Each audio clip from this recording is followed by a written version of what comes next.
ug mao ka ng mga larawan sa mga santos nato.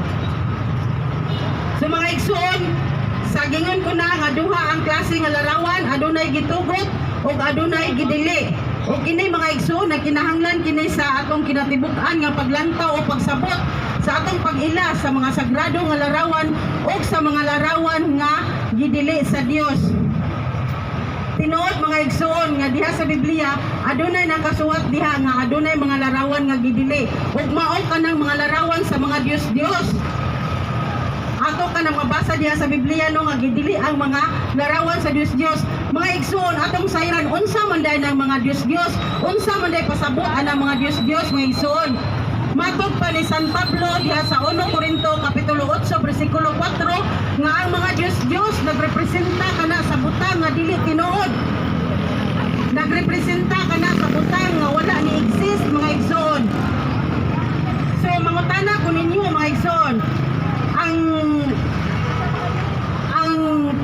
si Jesus Christ ba nga naa sa cross ang gilarawanan ana wala ba na ni exist? Si Mama Mary, dili ba na siya tinuod? Kani atong mga santos, dili ba na tinuod? Tinuod mga igsoon nga si Jesus Christ gilansang sa cross.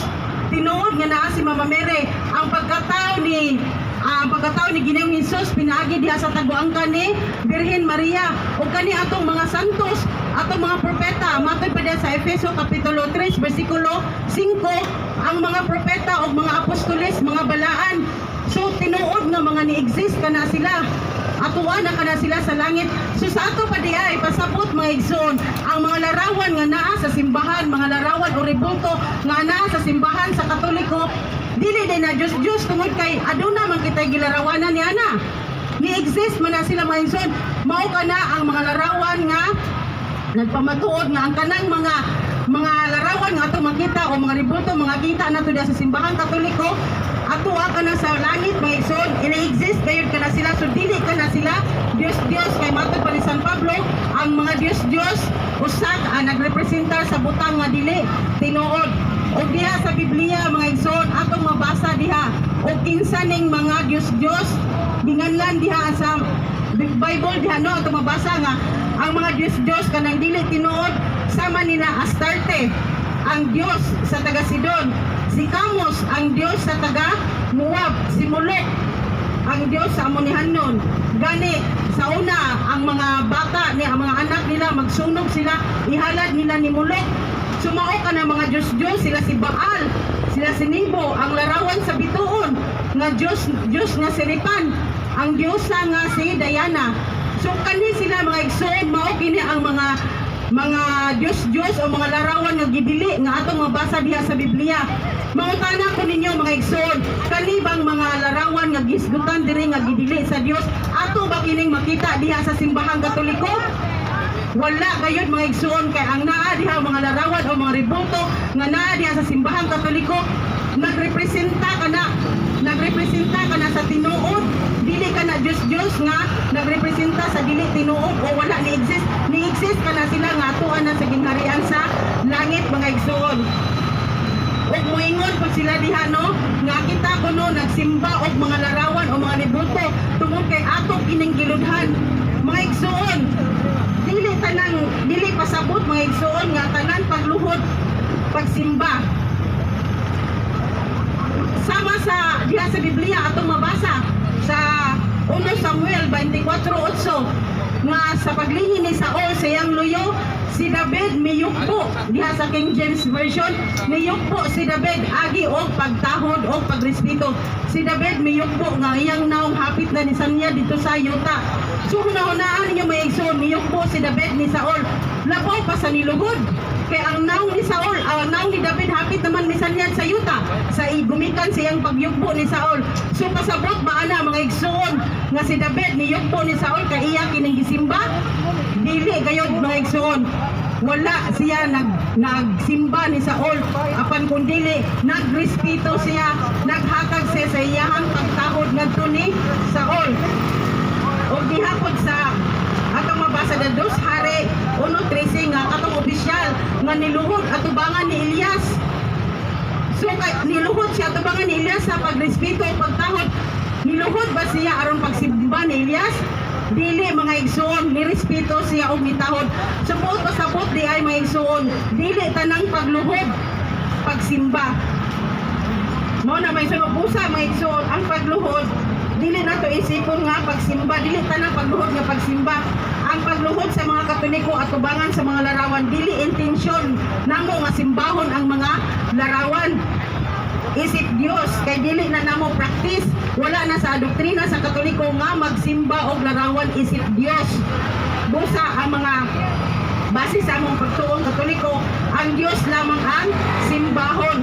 Ang mahatag namo sa mga larawan mao lamang pagtahod o pagrespeto niini. Sumala sa giingon diha sa Catechism of the Catholic Church, paragraph 2132, atong basahon, pasidungog nga gihatag ngadto, ang pagpasidungog nga gihatag ngadto sa sagradong mga larawan usa ka matahuron o pagtahod, dili ang pagsimba nga angay sa Dios lamang. So mga igsoon, ang mga Katoliko nagsimba sa Dios lamang. Dili kay tan-aw sa mga dili Katoliko nga nagluhod-luhod na dito sa larawan, ni simba na ta isip Dios. Sayop gayud kana sila mga igsoon. Ang pagsimba mga igsoon ngadto lamang sa Holy Triune God, the Father, the Son, and the Holy Spirit. O sayran usa nato mga igsoon nga mismo ang Dios nagpahimo og larawan. Mabasa Exodus 25:18-22. Nagsugo ang Dios sa iyang katawhan sa paghimo og larawan sa duha ka kirubin nga ipabutang ngadto sa iyang tabernacle. Ug aron kini maoy tigpahinumdom kanila sa iyang presensya. Kay matod pa diha sa Ginoo nga makikita ako kaninyo dito sa tunga-tunga sa duha ka kirubin. So mga igsoon, ang presensya sa Dios tunga-tunga naa diha sa kirubin. Unsa man to ang kirubin, larawan to siya nga gipagama o gipakulit sa Dios ug balaan kato siya mga igsoon. Ug diha sa daang tugon, ug ato pa yung mabasa diha sa Biblia no, diha sa daang tugon nga ang templo sa Dios na puno sa mga kinulit nga larawan sa kirubin. 2 Chronicles 3:7 nga gikan sa bungbong ngadto sa pultahan adunay daghang mga larawan nga kinulit nga kirubin. Ug diha ato mabasa po diha sa sulat ni propeta Ezekiel nga gi-describe dito ang templo sa Dios sa sulod sa templo nga gikan sa salog hangtod na sa bungbong hangtod na sa pultahan adunay mga kinulit nga palmira og mga kirubin mga igsoon. O kani nga templo gipili sa Dios. Ngayon sa man ang Dios ningon ang Ginoo, bantayan ko kining dapita ug andam ako sa pagpalinghog sa mga pag-ampo nga himuon dinhi. Karon gipili ko kining templo ingon nga dapit din ako simbahon hangtod sa kahangturan. So mga igsoon, ang templo nga adunay daghang mga kinulit nga larawan gipili sa Dios ug iya kining gimahal. Subot pasabot mga igsoon nga ang katong mga larawan nga naa didto uyon kato siyang kabubuton, dili ko Dios. Kay iya mang gibangga ang templo, iyang gipili ug adto siya magasimbahon hangtod sa kahangturan matod pa niya. So aduna gayoy mga atong mabasa diha sa Biblia nga adunay mga larawan nga gitugot gayud sa Dios ug kaning mga bersikulo mga igsoon dili gid kani basahon sa atong mga pinalanggang mga dili Katoliko no kanilaha is katuramang mga larawan nga mga Diyos o katong gidili mao ra man toy kapunay nila balik-balikon apan daghan kitag mabasa diha sa Biblia nga adunay mga larawan nga gitugot sa Dios. Diay panahon mga igsoon nga ang larawan nga kinagsugo ang Dios nga magkulit og larawan nga nakaluwas sa iyang katawhan. Nagsugo siya ni Moises nga magkulit siya usa ka bitin nga tumbaga og ibutang sa tukon ug kinsa katong mutan-aw niini nga atong napaakan og malangahas dili gayud mamatay. So mga igsoon, ang usa ka larawan nakaluwas sa katawhan sa Dios apan unsa may nakaluwas adto mga igsoon kato ba jud mismong larawan? Dili, ang nakaluwas adto ang gahom ug ang milagro nga gihatag sa Ginoo. Ug ato dahil ato sama ra pod kanang kitang ang mga Katoliko pod mga igsoon kaning dili mga Katoliko mangatake po na sila kay hikap-hikap kuno ta sa santos sa mga rebulto hikap-hikap kuno ta.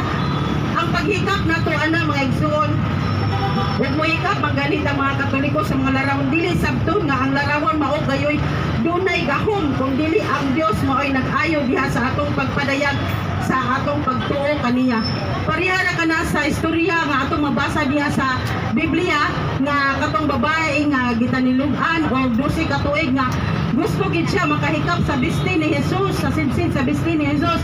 Ug tuod man nakahikap siya ug siya unsa giingon ni Jesus na maayo siya tungod sa iyahang pagtuo. Naayo ba ang babae tungod sa biste? Dili mga igsoon, naayo ang babae tungod sa nagsuot sa biste nga mao si Jesus o pinaagi sa iyang pagtuo. Sama ra usab kana sa mga Katoliko nga mohikap sa santos. Ang among pagtuo o pagsalig sa Dios wala ni pilit diha sa santos o larawan o ribulto, apan tuwa kana didto sa Dios mga igsoon.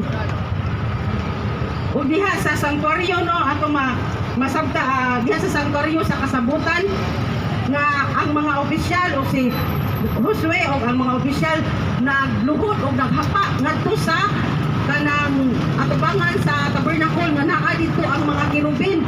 So ingana ka mga balaan ang mga larawan presa ng mga kirubin kanang mga larawan sa mga naa sa simbahang Katoliko makita mga balaan kana sila kay kana sila mao kana gingon diha sa ang mga apostoles o ang mga propeta mga balaan Efeso 3:5. So katong panahon po nga si Hosias gisugo sa Dios o pagbungkag sa mga ribulto sa mga Dios mga igsoon. Iyang nakita didto sa unahan nga adunay monumento nangutana siya nga unsa man kanang monumento sa unahan. Gitubag siya sa mga tao dito sa syudad, giingnan siya nga mao kana ang lubong sa propeta sa Dios nga mao'y nagtag-an sa imong gibuhat karon. Ug niyon sa si Hosias ningon ayaw ninyo kana hilabti ang iyahang monumento, ayaw niyo bungkaga ang iyang mga bukog, dili pa hilabtan ang katong monumento sa propeta nga naa dito na lubong tungod kay siya balaan. So si Hosias mga igsoon gisugo sa Dios sa pagpamungkag sa mga Dios ug wala kato niya giapil kay nganuman balaan man kato ug tubot pasabot lang dili to Dios. Sama ra kana sa atong mga larawan nga o mga ribulto nga makita nato diha sa simbahan nato mga Katoliko, dili kana Dios mga igsoon. O diya sa kaalam ni Solomon 6:10 atong mabasa nga kining mga balaan butang ug inyo kining tagdon sa paagi nga balaan kamo mismo isipon nga balaan. So ingana mga igsoon og sa bisan asa pa siguro mo makisusi ang Katoliko lamang yun ang nakasunod ni ining naatay mga santos mga igsoon. Walay lain mga igsoon. O diha pod sa Biblia atong mabasa nga mismo ang Dios naghatag og talento sa usa ka tawo nga mahimo siyang maayo nga mangkukulit, maayo siyang mulilok o maayo siyang dibuho og mga larawan. So kung bawal pa di ang larawan, kung supak pa kini sa kabubuton sa Dios, dili na ta maghatag ang Ginoo og talento. Asa man na mabasa? Yung templo yan. Exodus 35:31 to 35. O kana nga talento may ison kana mga gigulit nga malarawan wala dili kana ingon nga wala kana kapuslanan gidayan-dayan kana sa templo sa Dios ato kana makita diha sa templo sa Dios nga naa ditong mga kinulit nga larawan o kanang mga larawan usab nagpahinumdom kana nato sa atong mga pagbati o atong mga pag-ampo ngadto sa atong Ginoong Dios o kanang putli nga kasing-kasing ni Maria nga nagpahinumdom kanato sa gisulti ni Jesus nga bulahan ang putli kasing-kasing kay makakita siya sa Dios. So kanang mga larawan nga naa sa simbahang Katoliko mga igsoon mao kana klaro kayo nagipadayag des Biblia nga dili kana supak sa kabubuton sa Dios. Dili kay tungod kay dili kana Dios. O diha no atong mabasa niya sa Biblia nga katong si Jesus nga niadto siya sa templo o nagputlo siya dito sa kasulatan matod pa niya nasulat sa kasulatan nga ang Dios maingon ang akong templo paganganlag balay alampuanan. O dito sa templo mga igsoon nakita ni Jesus nga katong templo daghan man tong mga larawan apan ngano wala man siya nasuko nga nakakita man sa mga larawan pagsulod niya dito nasuko lamang siya mga igsoon tungod kay gihimong merkado ang templo sa Dios. So mao to yung ikasukan, wala siya nasuko sa mga larawan nga naa dito. So klaro kayo diha mga igsoon sa Biblia nga aduna kayo yung mga larawan nga gitugon sa Dios. Ug mao kana ang mga larawan nga naa nato makita diha sa simbahang Katoliko. Ug usbon ako mga igsoon ang larawan nga kanang larawan sa mga Dios nagrepresenta kana sa butang nga dili tinuod ug wala ni exist. Ug kana mga larawan nga ato makita diha sa simbahan nga Katoliko naatay gilarawanan ana mga igsoon nga karon atuan na sila sa gingharian sa langit. Ug maora pod to daghang salamat may hapon sa tanan.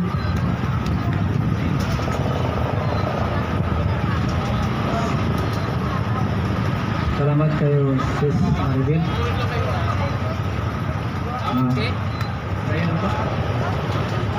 Mayong hapon na itong tanan din sa Dakbayan sa Pagbilaran. Ano na po kami mga Catholic Faith Defender sa Sungkulan Chapter aron sa pagsangyaw sa pulong sa Ginoo. No? Kaya nagaingon sa Propeta Isaiah sa 72 City na pagkabulahan kayo sa mga tiil nga nagsangyaw sa pulong sa Ginoo. Busa karon bulahan day kita kung kita musangyaw sa pulong sa Ginoo. Mga igsoon kining ahong pagahisgutan karong hapuna kabahin kini aning gitawag nato faith alone. Nga atong ubang mga igsoon nga ang ilang pagtuo nagasandig lang sa pagtuo lamang, wala na isipa ang maayo nga buhat. Usa ako ning ipatinaw karon kung unsa gyud ang tinuod nga faith mga igsoon gud ni Kristo. Unsa to mahalagway